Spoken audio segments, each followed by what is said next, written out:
अंगणातल्या झोपाळ्यावर कुसुमताई अंगावर गोधडी पांघरून चहा पीत बसल्या होत्या, तर स्वयंपाकघरात त्यांची सून अंजली पोहे बनवण्यात मग्न होती. तिला अजून तिच्या नवऱ्याचा म्हणजे माधवचा डबा बनवायचा होता. तेवढ्यात कुसुमताई म्हणाल्या, "सुनबाई, अगं नाश्ता झाला की नाही, की अजून कांदाच कापत आहेस?" "आई, होत आलाय, 2 मिनिटात देते." अंजलीने जरा ओरसर स्वरात उत्तर दिलं. "जरा पटापट हात चालव, माधवला ऑफिसला जायला उशीर होईल. आणि मग भाजीला तिखट मीठ व्यवस्थित घाल. तुझ्या हाताला तर चवच नाही. मला असं मिळमिळीत जेवण अजिबात आवडत नाही." "हो आई, तेल तिखट मीठ अगदी व्यवस्थित घालते," अंजली नम्रपणाने म्हणाली.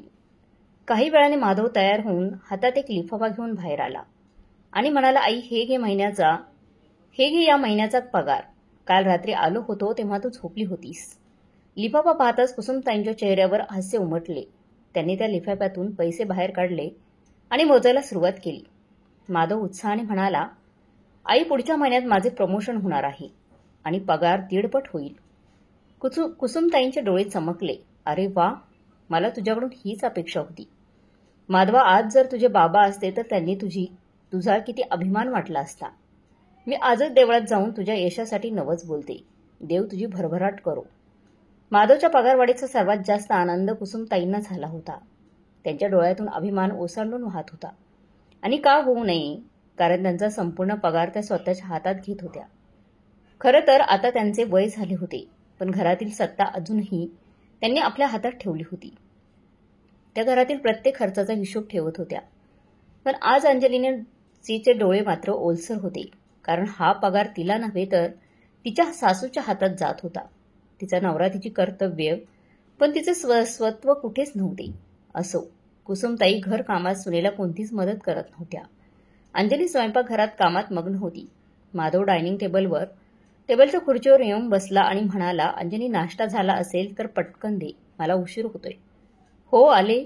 अंजलीने स्वयंपाकघरातून आवाज दिला आणि ती नाश्त्याची प्लेट घेऊन आली. तिने सासूबाईंनाही नाश्ता दिला. नाश्ता झाल्यानंतर माधव ऑफिसला निघून गेला आणि काही वेळाने अंजली आपल्या खोलीत गेली. तेवढ्यात घरातला फोन वाजला. कुसुमताईंनी फोन उचलला. "हॅलो." दुसऱ्या बाजूने आवाज आला, "आई, मी रजनी बोलते." कुसुमताईंचा चेहरा गंभीर झाला. त्या म्हणाल्या, "अगं रजनी बाळा, तुझा आवाज एवढा का खाली गेलाय?" ती म्हणाली, "आई, मला काही चांगलं वाटत नाही. आज तर हद्दच झाली. हा माणूस कायम असाच वागतो. जणू काही मी त्याची गुलामच आहे. आता मला अजिबात सहन होत नाही. मी माहेरी येते." रजनीचा आवाज ऐकून रागाने थरथरत होता. हे ऐकून कुसुमताई संतापाने म्हणाल्या, "काय, त्याची एवढी हिंमत? हे बघ रजनी बाळा, तू अजिबात काळजी करू नकोस. तू ताबडतोब इकडे निघून ये. इथे तू अगदी निर्धास्तपणे राहशील." रजनी म्हणाली, "पण आई, दादा, वहिनी ते दोघे कायमच मलाच दोष देतात."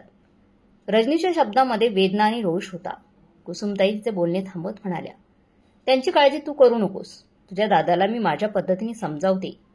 आणि तुझ्या वहिनीचं म्हणशील तर ती हे घर तिच्या लग्नात घेऊन आली नव्हती. हे घर तुझे आहे आणि मी जिवंत असेपर्यंत ह्या घरचे दरवाजे तुझ्यासाठी कायम उघडे आहेत. तू तुझे सामान आणि बिंदास निघून ये इकडे. काही अडचण वाटत असेल तर त्याला मी बघते."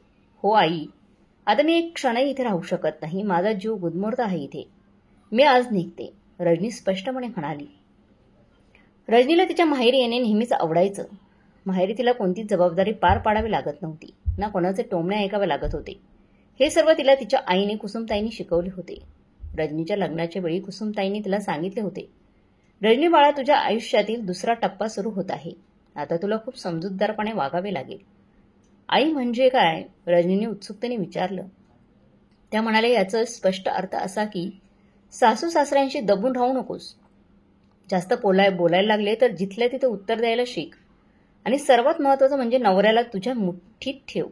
सासरच्या लोकांना डोक्यावर बसू देऊ नकोस. कोणालाही जास्त भाव देऊ नकोस, नाहीतर तेच तुझ्यावर हावी होतील.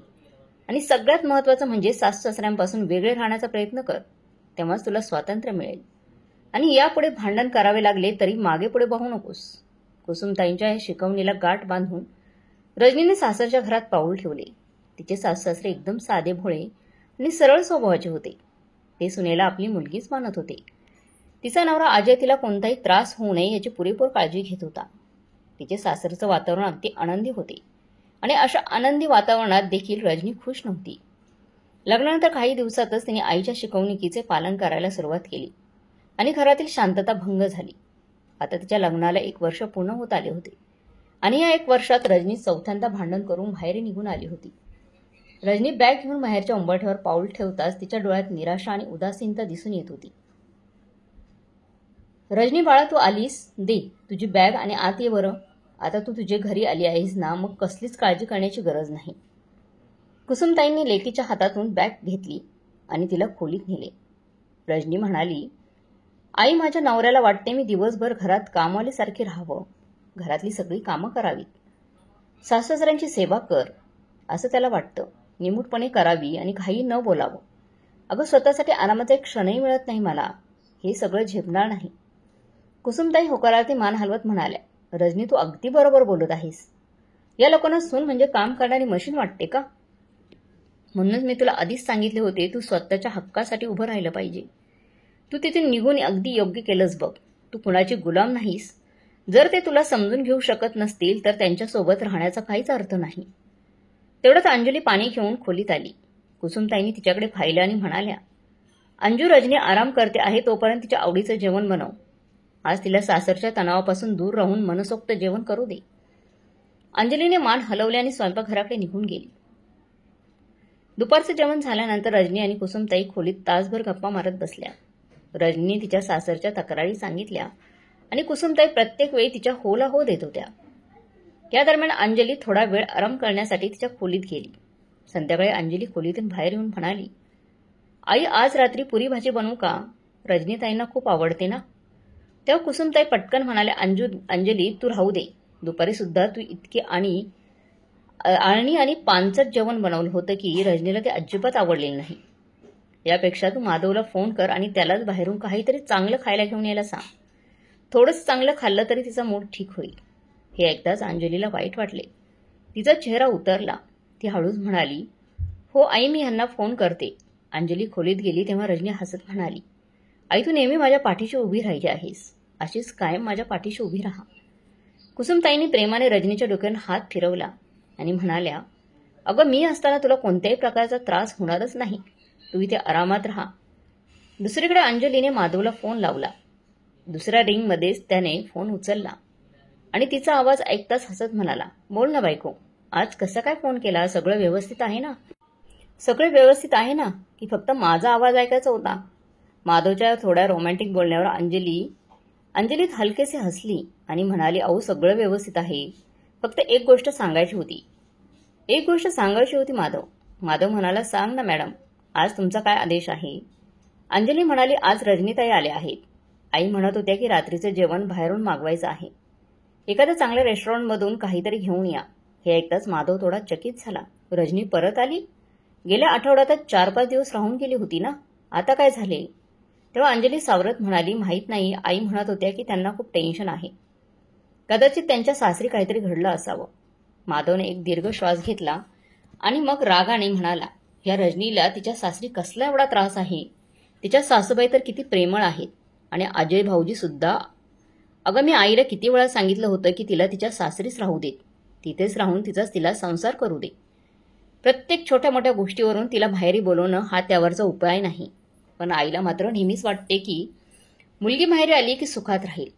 तेव्हा अंजली शांतपणे म्हणाली, तुमचे बोलणे योग्य आहे, पण शेवटी त्या आई आहेत ना. आपल्या मुलीला दुःखी होताना पाहू शकत नसतील त्या. माधवने पुन्हा एकदा दीर्घ श्वास घेतला आणि म्हणाला, ठीक आहे अंजली, मला ऑफिसमध्ये भरपूर कामे आहेत. येताना रेस्टॉरंटमधून काहीतरी घेऊन येतो. रात्री भेटूया. रात्री जवळपास 9 वाजता माधव घरी आला. त्याच्या हातात रेस्टॉरंटमधून आणलेल्या जेवणाची पिशवी होती. अंजलीने ती पिशवी घेतली आणि स्वयंपाकघरात निघून गेली. माधवने रजनीकडे पाहिले. ती लिव्हिंग रूममध्ये आरामात बसून टीव्ही पाहत होती. तो सोफ्यावर बसत म्हणाला, कसे आहेस? सगळं ठीक आहे ना? रजनी टीव्हीचा रिमोट बाजूला ठेवला आणि अचानक रडू लागली. तिच्या डोळ्यातून अश्रू आले होते. ती म्हणाली, दादा, आता मी अजून सहन करू शकत नाही रे. तिथे सगळे माझ्याशी कामवालीसारखे वागतात. सकाळपासून रात्र होईपर्यंत फक्त काम आणि काम. सगळं माझं मोलकरणीसारखं काम करून घेतात. एवढंच नाही तर माझा नवरा सुद्धा माझी बाजू घेत नाही. माधव तिचे बोलणं शांतपणे ऐकत होता. नंतर तो हलक्या आवाजात म्हणाला, काही हरकत नाही रजनी. प्रत्येक समस्येवर उपाय असतोच. तू म्हणशील तर मी अजयशी बोलतो. माधव एवढंच बोलला होता तेवढ्यात कुसुमताई तिथे आल्या. त्यांनी आपल्या मुलीच्या डोळ्यातून पाणी पाहिले आणि नाराज होऊन म्हणाल्या, त्याच्याशी बोलायची गरज नाही. अशा लोकांना मी चांगलेच ओळखते. 4 दिवस तू तिथे गेली नाहीस की स्वतः हात जोडत येईल बघ तुला न्यायला. आईचे बोलणे ऐकून माधव रागाने म्हणाला, आई हा काही उपाय नाही. जर रजनी प्रत्येक वेळी भांडण करून इथे आली तर नवरा बायकोचं नातं सुधारायचं तरी कसं? सासरी थोडं ॲडजस्ट करता यायला पाहिजे ना. तेव्हा रजनी मोठ्या आवाजात म्हणाली, मला काही ॲडजस्ट करायचं नाहीये तिथे आणि ना त्या माणसांची कोणतेही संबंध ठेवायचे आहेत. ते लोक जरी मला घ्यायला आले तरी मी जाणार नाही तिकडे. मी ठरवलं आहे त्या माणसांसोबत आता एक क्षणही राहणार नाही. कुसुमताई देखील रागाने माधवकडे पाहून म्हणाल्या, तुला माझ्या मुलीचा त्रास दिसत नाही का? हे विसरू नकोस, हे तिचं माहेर आहे. तिला इथे येण्याचा पूर्ण अधिकार आहे. माधव गंभीरपणे म्हणाला, आई मला तिचा त्रास दिसतो, पण हेही दिसतं की पुन्हा पुन्हा इथे येऊन काहीच प्रश्न सुटणार नाही. जर ती लहान सहान गोष्टीवरून छोट्या मोठ्या गोष्टीवरून भांडून इथे येत राहिली तर सासरी तिचं महत्त्व कमी होऊन जाईल. मी स्वतः जाऊन त्यांच्याशी बोलतो. निदान नक्की प्रॉब्लेम तरी काय आहे ते तरी समजेल. कुसुमताई स्पष्ट शब्दात म्हणाल्या, तुला कुठेही जायची गरज नाही. जर रजनीला माहेरी राहणे आवडत असेल तर तेच योग्य आहे. आधीच माझी मुलगी एवढ्या तणावात आहे आणि वरून तू तिला अजून टेन्शन देत आहेस. पण आई बस, आता यावर अजून चर्चा होणार नाही. चल रजनी, तू जेवण करून घे. असं बोलून कुसुमताई रजनीला आपल्या खोलीत घेऊन गेल्या. दुसऱ्या दिवशी सकाळी अंजली लवकर उठली. घरातील 2 दिवसांचे साचलेले कपडे पाहून तिने पटकन काम पूर्ण करण्याचं ठरवलं. जेव्हा ती वॉशिंग मशीनमध्ये कपडे टाकू लागली तेवढ्यात रजनी आपल्या खोलीतून बाहेर आली आणि म्हणाली, आई माझ्या बॅगेतले कपडे 8 दिवस झाले तरी धुतले नाहीत. कुसुमताई जवळच बसून चहा पित होत्या. अचानक उठून म्हणाल्या, रजनी तू काळजी करू नकोस, मी अंजलीला सांगते, ती कपडे धुवून टाकेल. अंजलीने मान वर करून पाहिले पण ती काहीच बोलली नाही. कुसुमताईने रजनीची बॅग रिकामी केली आणि कपडे अंजली जवळ आणून ठेवले आणि म्हणाल्या, अंजली हे कपडे धुवून टाक, रजनीचे आहेत. बिचारी घरच्या टेन्शनमुळे स्वतःचे कपडे धुवू शकली नव्हती. अंजलीने कपड्यांकडे पाहिले. आधीच मशीनमध्ये कपडे घातले होते आणि आता रजनीचे कपडे आणून ठेवले होते. तिच्या डोळ्यात थकवा स्पष्ट दिसत होता. ती काही न बोलता कामाला लागली. रजनी मात्र निवांतपणे सोफ्यावर बसून फोनवर सोशल मीडिया स्क्रोल करत होती. काही वेळाने अंजली एक कामासाठी आत गेली. त्याचवेळी कुसुमताईंनी आवाज दिला, अंजली लवकर लवकर आटपून घे कामं, अजून तुला नाश्ता बनवायचा आहे. आणि मग रजनीकडे वळून म्हणाला, रजनी बाळा, नाश्त्याला काय खाणार आहेस ग? रजनी फोनवरून नजरेने न हटवता म्हणाली, आई आज पावभाजी खायची खूप इच्छा झाली आहे ग मला. अंजली लगेच नाश्त्याची तयारी करू लागली. तिच्या डोळ्यात थकवा आणि चेहऱ्यावर शांतता होती. त्या दरम्यान माधव तयार होऊन नाश्त्यासाठी बाहेर आला. अंजली पटापट स्वयंपाक करत होती. मध्येच मशीनमधून कपडे काढून पुन्हा लावत होती आणि स्वयंपाकघरात पुन्हा काम सुरू करत होती. त्याचवेळी रजनी अजूनही आरामात सोफ्यावर बसून फोन बघत होती. कधी कधी हसून आईशी काहीतरी बोलत होती आणि पुन्हा फोनमध्ये व्यस्त होत होती. कुसुमताई मात्र अंजलीला नाश्त्याच्या सूचना देत होत्या. रजनीसोबत जुन्या आठवणी शेअर करत होत्या. माधवने हे सर्व पाहिले आणि त्याला आतून खिन्न वाटू लागले. त्याच्या मनात आले, आई आणि रजनीने थोडे तरी घरातील कामं आवरावीत, पण त्याने स्वतःला थांबवले. उगाच घरात तमाशा नको, भांडणं नको. त्याला माहीत होतं तो काही बोलला तर आईला वाईट वाटेल आणि रजनीला अपमान झाल्यासारखं वाटेल, भासेल तिला, म्हणून तो गप्प बसला. अंजली समजूतदार आहे, ती समजून घेईल असे स्वतःला समजावतो शांत बसला. दिवस असेच जात होते. अंजली सकाळपासून संध्याकाळपर्यंत घरातील प्रत्येक लहान मोठ्या कामामध्ये व्यस्त असायची. कपडे धुणे, भांडी घासणे सगळं तिच्या जबाबदारीत होतं. आणि दुसरीकडे रजनी मात्र सतत टीव्ही पाहणं नाहीतर फोनमध्ये गुंग असायची. कधी ती मैत्रिणींबरोबर शॉपिंगला जात असेल तर कधी आईबरोबर बाजारात फिरायला. आजही तेच घडत होतं. रजनीला तयार होत असताना पाहून कुसुमताईंनी विचारलं, रजनी बाळा, कुठे बाहेर चालली आहेस का? तेव्हा रजनी म्हणाली, हो आई, माझी मैत्रीण पूजा, तिचा फोन आला होता. आज मी तिच्यासोबत मॉलमध्ये शॉपिंगला जाणार आहे. बरेच दिवस झाले आम्ही काही घेतलं नाही, शॉपिंग केली नाही, म्हणून आज विचार केला की स्वतःसाठी काही ड्रेस खरेदी करावेत. कुसुमताई हसून म्हणाल्या, रजनी तू बरोबर बोलते आहेस. थोडं बाहेर पडशील तर मन फ्रेश होईल. रजनी म्हणाली, हो आई, ठीक आहे.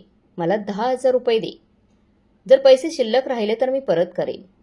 कुसुमताईंनी देखील कपाटातून पर्स काढली आणि क्षणाचाही विलंब न लावता 10,000 रुपये तिच्या हातावर ठेवले.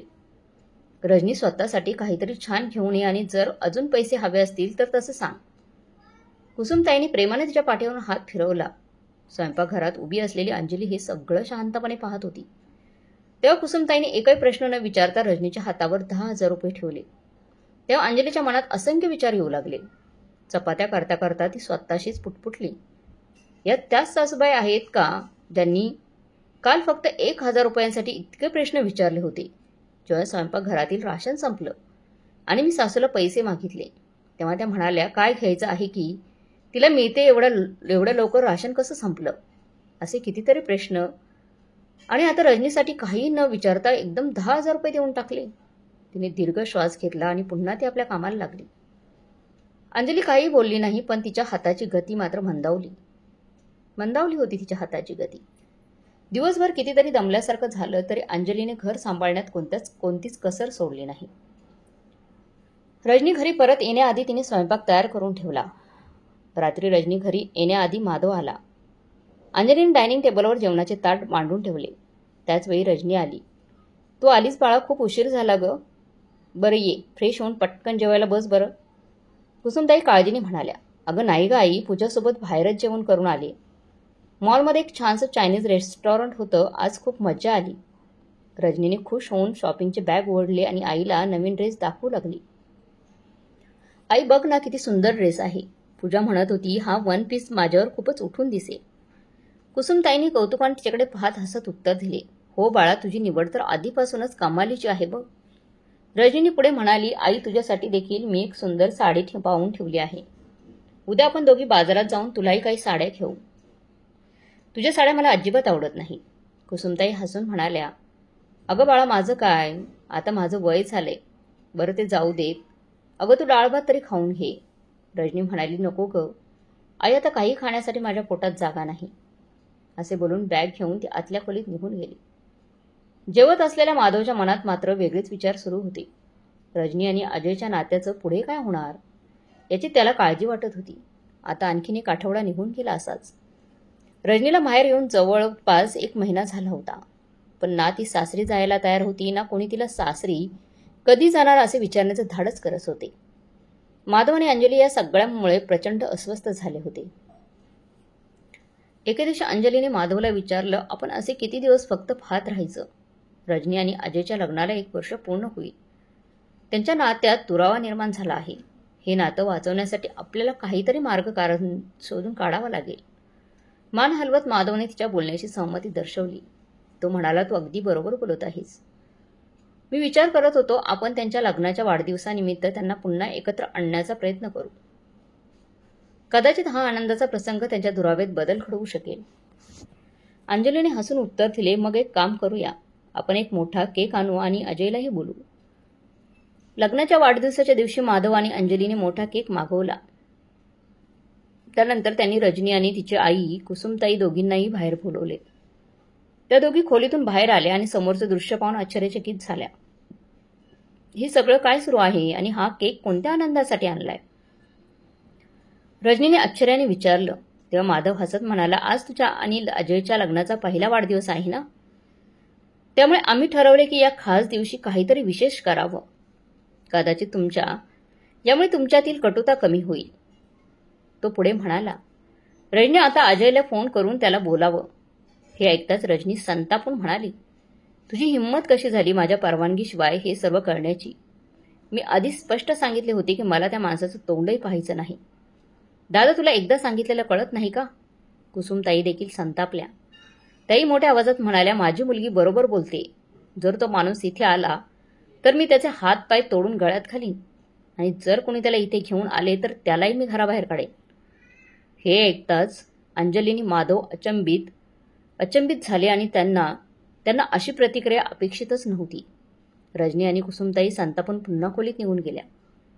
माधवने एक दीर्घ श्वास घेतला आणि अंजलीकडे हातबल नजरेने पाहत म्हणाला, अंजली, त्यांना काही हे प्रकरण मिटवायचं दिसत नाहीये. अंजली, मी सांगतो तू बघशील, एक दिवस यांचा हट्टच दोघांच्या नात्यात सर्वात मोठा शत्रू होईल. संसार करणं तर दूर, पण तो उद्ध्वस्त करायलाही त्यांना वेळ लागणार नाही. त्या दिवशी रजनीने ठरवलं की ती घटस्फोट घेऊन या नात्यातून कायमची मुक्त होईल. पण जेव्हा घरात घटस्फोटाचा विषय निघाला तेव्हा घराचे तणावाचे वातावरण निर्माण झाले. माधवने परिस्थिती सावरण्याचा पुन्हा एकदा प्रयत्न केला. त्याने विचार केले की आईशी बोलून काहीतरी मार्ग काढता येईल. रात्री सगळे झोपायला गेल्यानंतर माधवने कुसुमताईंना बाजूला बोलवले. त्या म्हणाले, काय बोलायचं आहे, बोल. माधवने थोडा वेळ शांत राहून आईला विचारले, आई, मला खरं कारण समजून घ्यायचं आहे. असं काय झालं की रजनी घटस्फोट देण्याच्या निर्णयावर ठाम आहे? सासरी तिला असा कोणता त्रास झालाय, कुणी सासुरवास केलाय, म्हणून तिने एवढ्या टोकाचा निर्णय घेण्याचं ठरवलं आहे? कुसुमताईंनी दीर्घ श्वास घेतला आणि म्हणाल्या, माधव, मला फक्त एवढंच ठाऊक आहे की माझ्या मुलीला टेन्शन आहे. जर घटस्फोट घेतल्यानंतरच तिला समाधान मिळणार असेल तर तेच योग्य आहे. पण मी तिला उद्ध्वस्त होताना पाहू शकत नाही. आईचे बोलणे ऐकून माधव संतापला.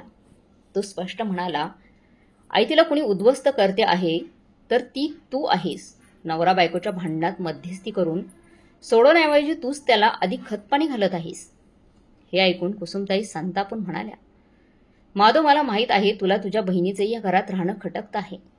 त्यामुळे हा दिखाव त्याच्यासाठी वाटणारी सहानुभूती कोणाच्या सांगण्यावरून दाखवत आहेस, तेही मला चांगलंच ठाऊक आहे. माधव रागवतच म्हणाला, आई, तू विनाकारण अंजलीवर शंका घेत आहेस. अगं, तिच्यासारखी समजूतदार मुलगी सुनबाई आजवर पाहिलेली नाही मी. ती सतत रजनी आणि ह्या घराच्या भल्याचाच विचार करते. त्यावर कुसुमताई कडक बजत म्हणाल्या, राहू दे माधव, मला सर्व काही माहिती आहे. इथे कोण कोणाच्या भल्याचा विचार करतो. माधव दीर्घ श्वास घेत म्हणाला, पण आई, तू कधी अजय बरोबर बोलण्याचा प्रयत्न केला आहेस का? भांडण्याचं मूळ कारण काय आहे हे जाणून घेण्याचा कधी प्रयत्न केलायस का? चुलीत घाल त्या अजयला. मला त्या नालायक माणसाचं तोंडही पाहायचं नाही. त्याने माझ्या मुलीचं जगणं मुश्किल केलंय. माझी मुलगी काय काय सहन करत आहे तुला दिसत नाही का? माधव आवाजात म्हणाला, आई, तू हे कसे मान्य केलंस की सगळी चूक फक्त अजयची, तुझ्या जावयाचीच आहे?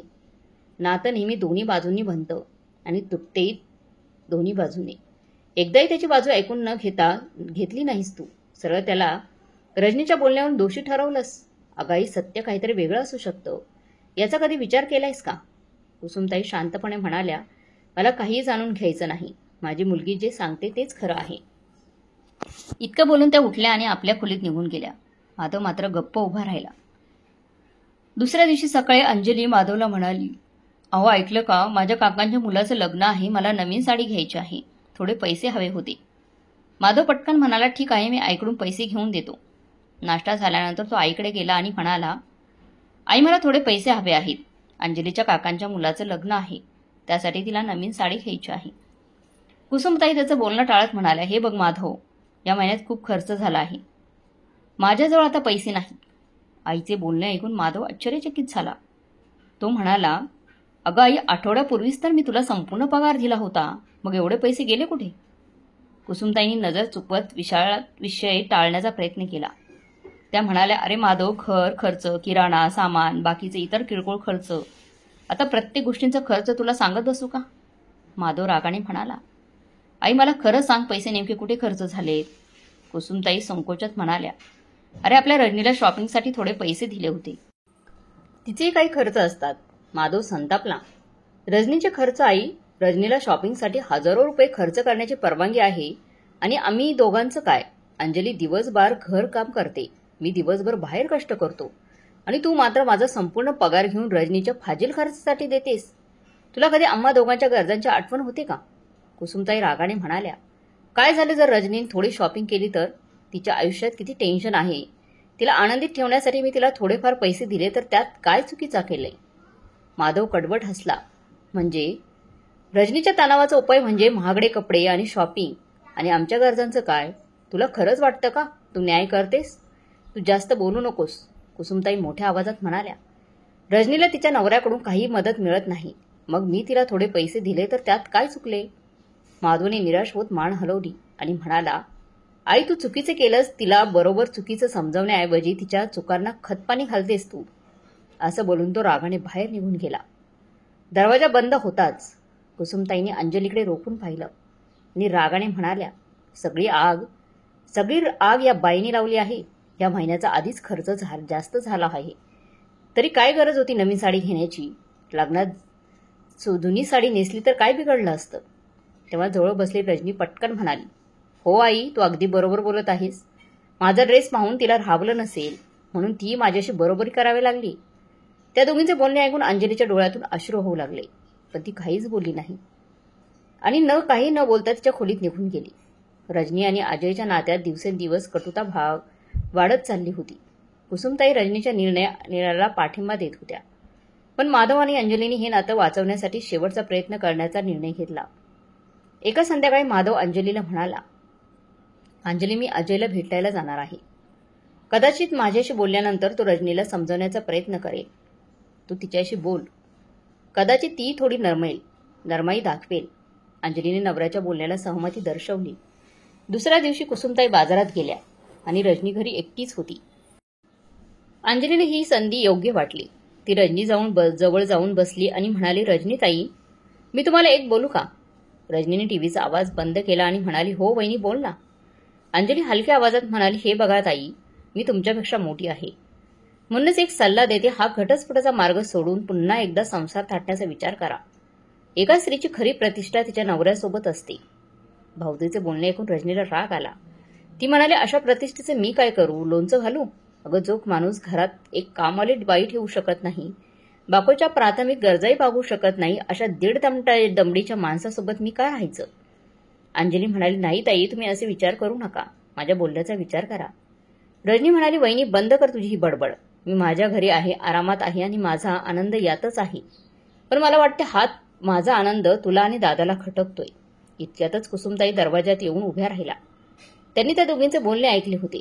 त्या रागाने म्हणाल्या, अच्छा, आता तू तिला समजावणार? तू कोण आहेस ग तिच्या आयुष्यात ढवळाढवळ करणारी? अंजलीने घाबरत उत्तर दिले, आई, तुम्हाला वाटते तसं काही नाही. मला फक्त त्या दोघांमधील वाद मिटवायचा होता. कुसुमताई तिरस्काराने म्हणाल्या, वाद मिटवायचा होता की तिच्यापासून सुटका करून घ्यायची होती? आली मोठी समजावणारी. रजनी वैतागून तोंड वाकडं करत म्हणाली, माझा चांगला मूड खराब केला या बाईने. तिने पुन्हा टीव्हीचा रिमोट उचलला आणि आवाज मोठा केला. या गोष्टीला अगदी 5 मिनिटे झाली होती. तेवढ्यात माधव घरी आला. तो प्रचंड संतापलेला होता. तो जसा सोफ्यावर बसला आणि काही बोलणार तेवढ्यात रजनी म्हणाली, आई, आता जर दादा त्याच्या बायकोच्या सांगण्यावर मला उपदेश द्यायला आला असेल तर त्याला सांग की मला त्याचं काही ऐकायचं नाही. रजनीचे बोलणे ऐकून माधवचे तळपायची आग मस्तकात गेली आणि तो मोठ्या आवाजात म्हणाला, मला जे एक सांगायचं आहे ते मी सांगणारच आहे आणि तुला ऐकावंच लागेल. तो पुढे म्हणाला, आई, मी आज अजयला भेटून आलो आहे. अगं, तू खरंच भला माणूस आहे, म्हणून तर तुझ्या मुलीच्या अशा वागणुकीनंतरही तिची माफी मागायला तयार आहेत ते. रजनी संतापून म्हणाली, मला कुणाची माफी नको आहे. माधव तिच्याकडे रोखून पाहू लागला. अगं रजनी, तुझे हेच वागणे एक दिवस तुला उद्ध्वस्त करेल, लक्षात ठेव. मला अजय बरोबर बोलल्यानंतर समजलं की तू त्या घरातल्या लोकांना किती त्रास दिला आहेस. तुला माहित आहे का आई, रजनी तिच्या सासू-सासऱ्यांना काय काय बोलत असते. अगं, ती कोणासाठी जेवण बनवत नाही किंवा घरातली मोलकरणीसारखी कामं देखील करत नाही. एवढंच नाही तर नवऱ्यासाठी देखील नाही जेवण बनवत ती. वरून रोज हॉटेलमधून जेवण मागवायची. जर सासूने समजवण्याचा तिला काही प्रयत्न केला तर संपूर्ण घर डोक्यावर घेत होती. आणि आता तर रजनीने तिने अजयसमोर विचित्र आट ठेवली आहे. तिला सासू-सासऱ्यांपासून वेगळं राहायचं आहे. हे ऐकून अंजली आश्चर्यचकित झाली. तिने रजनीच्या खांद्यावर हात ठेवत विचारले, ताई, तुम्हाला सासू-सासऱ्यांपासून वेगळं का राहायचंय? रजनीने तिचा हात झटकला आणि उद्धटपणे म्हणाली, तू गप्प बस ग. मला तुझ्या कुठल्याही सल्ल्याची गरज नाहीये. माधव संतापून ओरडला, रजनी हे काय आहे? रजनी निर्लज्जपणे हसली आणि म्हणाली, मी एकदा सांगितलं ना, माझा निर्णय बदलणार नाही, मग काही होऊ देत. माधवने कठोर आवाजात ठामपणे सांगितलं, रजनी, तुला सासरी जावंच लागेल. हा माझा शेवटचा निर्णय आहे. आणि जर तू या घरातून निघून गेली नाहीस तर मी स्वतः तुला तिथे सोडून येईन. रजनी तितक्याच तिखट शब्दात म्हणाली, तुझ्यात धाडस असेल तर मला बाहेर काढून दाखव आणि मला हात लावून तर बघ मग मी काय सांगते ते. बघ मी काय सांगते तुला. माधव संतापून आईकडे पाहू लागला. आई, पाहिलंच ना, हा सगळा तुझ्या लाडाचा परिणाम आहे. तूच लाडाने तिचं सगळं पुढे करत होतीस ना. तो रजनीचा हात धरायला पुढे सरसावला. तेव्हा कुसुमताईंनी ठणकावून सांगितले, खबरदार माधव, तू कोण लागतोस माझ्या मुलीला घरातून बाहेर काढणारा?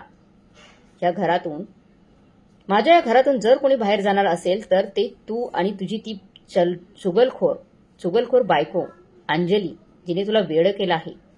आत्ताच्या आत्ता माझ्या घराबाहेर निघा. माधव आत्तापर्यंत गप्प बसून सहन करत होता, पण आता तो गप्प बसणार नव्हता. 2 दिवसात त्याने एक भाड्याचं घर शोधलं आणि आपल्या बायको मुलासह स्वतःचं सामान घेऊन घराबाहेर पडला. जाताना माधव आणि अंजली कुसुमताईंना नमस्कार करायला पुढे आली, पण त्या पाठीमागे सरकल्या. त्यानंतर ते त्या घरातून बाहेर पडले. माधव आणि अंजलीला रोजचे वादविवाद आणि तणावापासून मुक्ती मिळाली होती. आता ते भाड्याच्या घरात राहत होते आणि निवांत आयुष्य जगू लागले. दुसरीकडे कोर्टाने रजनी आणि अजयच्या घटस्फोटाला मान्यता दिली होती. घटस्फोटाला 1 महिना झाला होता आणि त्यानंतर रजनी आणि कुसुमताईंच्या अडचणी वाढू लागल्या. कुसुमताईंकडे जेवढे पैसे होते ते सर्व संपले होते. दुकानदाराची उधारी इतकी वाढली होती की त्याने आता उधारी देण्यास स्पष्ट नकार दिला. मायलेकी चिंतेत बसून विचार करत होत्या, आता पुढे काय करायचं.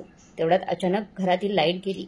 बराच वेळ अंधारात बसल्यानंतर रजनी वैतागून म्हणाली, आई फोन करून विचार तरी लाईट कधी येणार. कुसुमताई निराश होऊन म्हणाल्या, मी फोन लावला होता पण लाईटीचं बिल न भरल्यामुळे कनेक्शन तोडलं आहे. हे ऐकताच रजनीने डोके धरले. कुसुमताई दुःखी स्वरात म्हणाला, रजनी असेच जर सुरू राहिले तर आपल्याला उपाशी मारायची वेळ येईल. तू शिकलेली आहेस, कुठेतरी नोकरी शोध. हे ऐकताच रजनी चिडली, आई तू हे काय बोलत आहेस. मला जर नोकरीच करायची असेल तर मी माझ्या सासरी राहिले असते ना. आणि तसे मला आता इथे अजिबात राहायचं नाही. मी पुन्हा अजयकडे जाणार आहे. मी त्याला व्यवस्थित ओळखते, तुम्हाला नक्की माफ करेल. कमीत कमी तिथे मला अंधारात तरी बसावं लागणार नाही. तिथे मला 2 वेळेचं भरपूर जेवण देखील मिळेल. इथल्या घरासाठी तडफावं लागतं जेवणासाठी. आणि खरं सांगायचं तर माझे सासरे इतके वाईट नाहीत की मी त्यांच्यासोबत राहू शकणार नाही. आई तुझे हे घर तुलाच लाभ असो. असे म्हणत तिने पटकन बॅग भरली आणि घराबाहेर पडली. पण जेव्हा ती आपल्या घरस्फोटीत नवऱ्याच्या घरी पोहोचली तिथले वातावरण पाहून स्तब्ध झाली. संपूर्ण घर पाहुण्यांनी गजबजलेलं होतं. तिने आश्चर्याने शेजाऱ्यांना विचारले तेव्हा समजले की आजने कालच दुसरं लग्न केलं आहे आणि आज त्यांच्या घरी पूजेचा कार्यक्रम चालू होता. हे ऐकताच रजनीचा जणू श्वास थांबला. तिच्या डोळ्यातून अश्रू होऊ लागले. थरथरत्या पावलांनी ती रस्त्यावर आली. आता तिच्या समोर एकच प्रश्न होता, कुठे जायचं. रजनीच्या डोळ्यासमोर तिच्या आईचा चेहरा आला. ती पुटपुटली, आईच फक्त आपली असते, ती मला नक्की माफ करेल. थकलेली हरवलेली रजनी हळूहळू घराकडे निघाली. पण जेव्हा ती तिथे पोहोचली तेव्हा तिला धक्का बसला, कारण घराला कुलूप होते. शेजाराकडून विचारल्यावर समजले की कुसुमताईंनी 2 तासांपूर्वीच हे घर सोडले आहे. रजनीने घाबरून विचारले, आई जाताना काही बोलली का. त्या त्यांच्या मुलाकडे माधवकडे गेल्या आहेत. जाताना म्हणाले की आता या वयात उपाशी बसणं शक्य नाही. शेजाऱ्यांबाईने उत्तर दिले. रजनी क्षणभर गोंधळली, पण मग आशेने ती माधवच्या भाड्याच्या घराचा पत्ता शोधत तिकडे गेली. दारात पोहोचली तर आतून अंजलीचा आवाज आला. कोण आहे. मी रजनी, ती हळू आवाजात म्हणाली. अंजलीने दरवाजा उघडला. तिच्या मागून माधवही पुढे आला. दोघांचे चेहरे पाहून रजनीला जाणवले की तिचे येण्याचे त्यांना आश्चर्य वाटले. कुसुमताई हॉलमध्ये बसल्या होत्या. त्यांना पाहून रजनी धावत आत आली आणि आईच्या मांडीवर डोके ठेवून रडू लागली. आई मी चूक केली, मला माफ कर. अजयकडे गेले होते पण मी जायला खूप उशीर केला. त्याने कालच दुसरं लग्न केलं. तिचे बोलणे ऐकून माधव आणि अंजलीला धक्काच बसला. कुसुमताईच्या डोळ्यात देखील पाणी आले. त्या म्हणाले, हे सर्व माझ्यामुळेच घडलं आहे. मीच तुला योग्य वेळी योग्य तो सल्ला दिला असता तर आज तुझ्यावर ही वेळ आली नसती. मला माफ कर बाळा. रजनी रडू लागली. माधव शांतपणे पुढे आला आणि म्हणाला, रजनी आता रडून काही उपयोग नाही. मी तुला नेहमी समजावत आलो, तू माझं ऐकलं नाहीस. उलट अंजलीला दोष देत आलीस. असो. तो पुढे म्हणाला, रजनी आता तुझे सगळे दरवाजे बंद झाले आहेत. म्हणून तू जर इथे राहायचा विचार करत असशील तर माफ कर. कारण मला पुन्हा आधीचे दिवस नकोयत. घरात वादविवाद नको आहेत. त्यामुळे इथे तुझ्यासाठी जागा नाही. दादा मी तुझीच बहीण आहे. रजनीने थरथरत्या स्वरात म्हटलं, तू माझी बहीण होतीस म्हणूनच मी तुला योग्य वेळी वेळोवेळी योग्य सल्ला देत होतो. तुझा संसार वाचवण्याचा प्रयत्न करत होतो. पण तू तुझ्या अहंकारात सगळ्यांना दूर केलंस. कुसुमताई डोळ्यात पाणी आणून म्हणाल्या, रजनी एक मुलगी म्हणून माझे तुझ्यावर अजूनही प्रेम आहे. पण आई म्हणून मी थकली आहे. तुझ्या डोळ्यातील पाणी पाहून वाईट वाटते. पण आता माझा नाईलाज झालाय. त्यामुळे तू स्वतःसाठी जगायला शिक. आपल्यावर अतोनात प्रेम करणाऱ्या आईचं बोलणं ऐकून रजनीच्या काळजात धस्स झालं. ती जागची उठली आणि घराबाहेर आली. आज ती एकटी पडली होती. तिच्या आयुष्यात कुणीही उरलं नव्हतं. ना नवरा ना सासर. आणि आज माहेरही बंद दरवाजासारखं झाले होते. त्या दिवशी ती एका खाजगी कंपनीत इंटरव्ह्यूसाठी गेली. शिक्षण चांगले होतेच, थोडा आत्मविश्वासही होता. थोड्या प्रश्नांतरानंतर तिला त्या कंपनीत रिसेप्शनिस्टची नोकरी मिळाली. पगार मोठा नव्हता पण तिच्यासाठी पुरेसा होता. आज ती एका जुनाट एका रूमच्या चाळीत राहायला लागली. तिला आता कुणीही सावरायला नव्हते. पण तिने स्वतःला सावरायला शिकवून घेतलं होतं तिला. तिला सतत पूर्वीचे दिवस आठवायचे. आजईची आठवण यायची. ती त्याच्या आठवणीत खूप रडायची. पण आता रडून काही उपयोग नव्हता. कारण सगळं तिच्या हातातून निघून गेलं होतं, निसटून गेलं होतं. आज तिच्या आश्रयांची किंमत शून्य झाली होती. मित्रांनो, खरंच अहंकारात आपण बरंच काही गमावून बसतो. जसं रजनी गमावून बसली होती आणि शेवटी तिला पश्चाताप करण्याची वेळ आली होती. म्हणूनच कधीही अहंकारात कोणत्याही गोष्टी करू नये. तुम्हाला काय वाटते कमेंट करून नक्की कळवा. कथा चांगली वाटली असेल तर लाईक, शेअर, सबस्क्राईब नक्की करा. धन्यवाद.